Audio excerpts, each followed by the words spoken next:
이제 마지막 과목인 인사 과목이 나왔습니다. 인사 과목 같은 경우에는 어려운 부분, 암기해야 될 부분은 굉장히 많이 암기를 해야 되는데 그 쉬운 부분은 또 너무나 당연한 소리를 하기 때문에 암기를 안 하고 넘어가게 돼서 막상 답안을 작성할 때 그 짧은 시간 동안 뭘 작성해야 되는지 막 마음이 급해지고, 그리고 어느 부분에서는 또 분량이 많아지고 이제 그런 어려움이 있더라고요.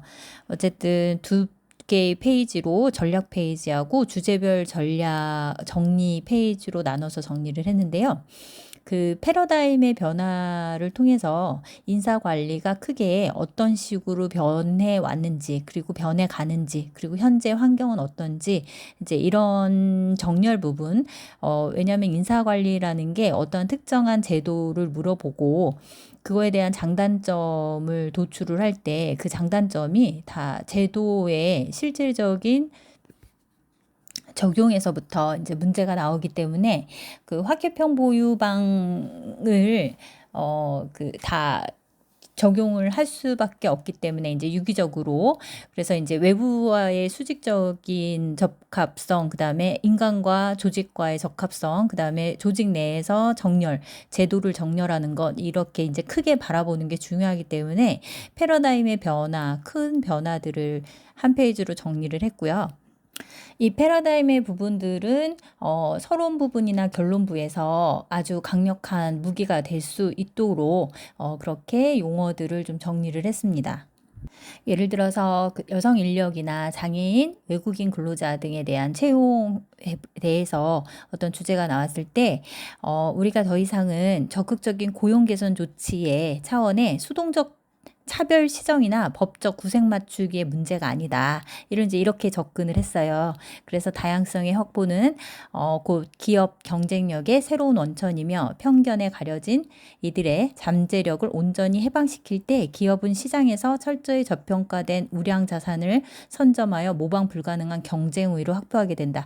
좀 내용들은 좀 이렇게 그 적극적으로 그 수세 방어적인 그런 인사 관리가 아니라 좀 적극적으로 인적 자원을 활용을 해서 전략적으로 같이 지향하는 그런 저는 답안을 좀 지향을 할 겁니다. 그래서 답안의 말미에는 융합적인 결론, 그리고 회사에 이익이 된다, 우리가 보호해야 된다, 이런 이제 가치 판단의 문제가 아니라 이거는 회사한테도 이익이 된다라는 그런 그 측면을 좀 더 강조하는 그런 답안들을 구성하기 위해서 내용들은 그렇게 좀 그런 방향으로 좀 정리를 했습니다.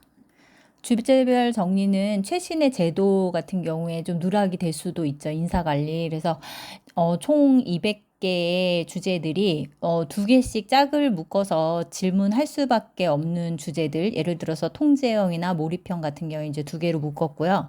그리고 이제 단편적으로 더 심도 깊게 물어볼 수 있는, 특히나 보상관리 쪽에서는 어떤 제도를 만들 때 그 절차적인 문제라든가 이런 것들이 추가적으로 질문이 들어올 수 있기 때문에 이제 그런 카드들을 별도로 더 심도 깊게 만들어서 좀 박았어요.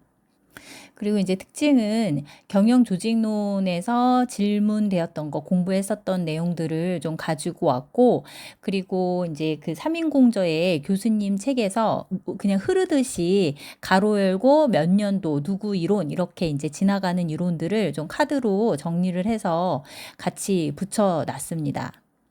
개별적으로 이 부치만 주제만 가지고도 시험에 나올 수 있냐? 그럴 수 있대요. 그러니까 인사관리에서 단독 문제로도 나올 수 있는 부분들이니까 이 부치만 이론들은 좀 더 꼼꼼하게 보면서 공부를 했으면 좋겠습니다. 제가 이거 다 외우면 수석할 것 같아요.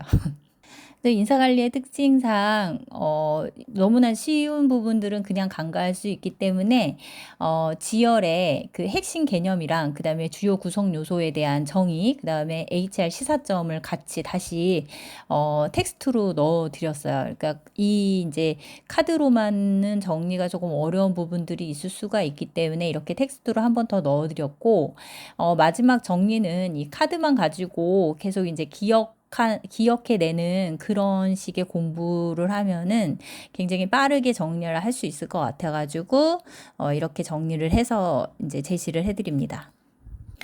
이번 노무사 시험에서 반드시 경영조직론이나 인사에서 어떤 식으로든 이제 그 서론에서 쓰게 될 수밖에 없는 그 주제들이 있는데 지금 현재 뷰카 환경에서 반이 환경으로 넘어갔다고 그래서 그러니까 코로나 이후로 반이 환경이 이제 주장이 된 거고 뷰카 환경은 4차 산업시대 때 이제 주장이 된 거죠.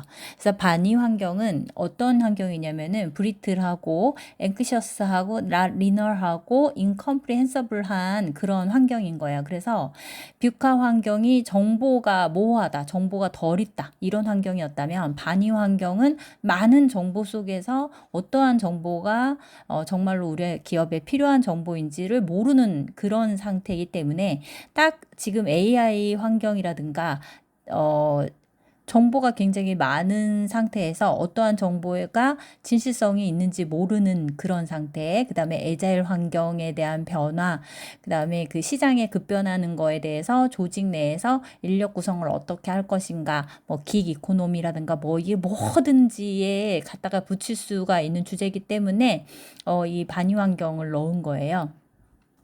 그러니까 이제 그 매체 풍부성 이론, 다프트의 매체 풍부성 이론에서 말하는 뷰카 환경은 정보가 많은 정보가 부족한 상태, 그리고 반이는 정보가 많으나 어떠한 정보가 진실성 있는 정보인지를 모르는 상태, 모호한 상태, 이제 그런 거를 지금 우리 환경이 대변을 하고 있죠.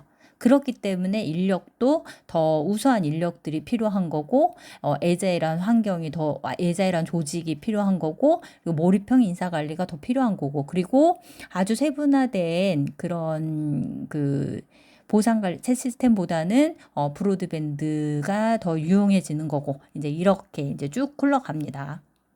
교수님 책에서는 그 여성 문제를 굉장히 비중 있게 다루고 있어요. 그래서 이제 같이 여성 문제에 대해서 교수님 책에 있는 그 문제들을 이제 다 가지고 왔고요.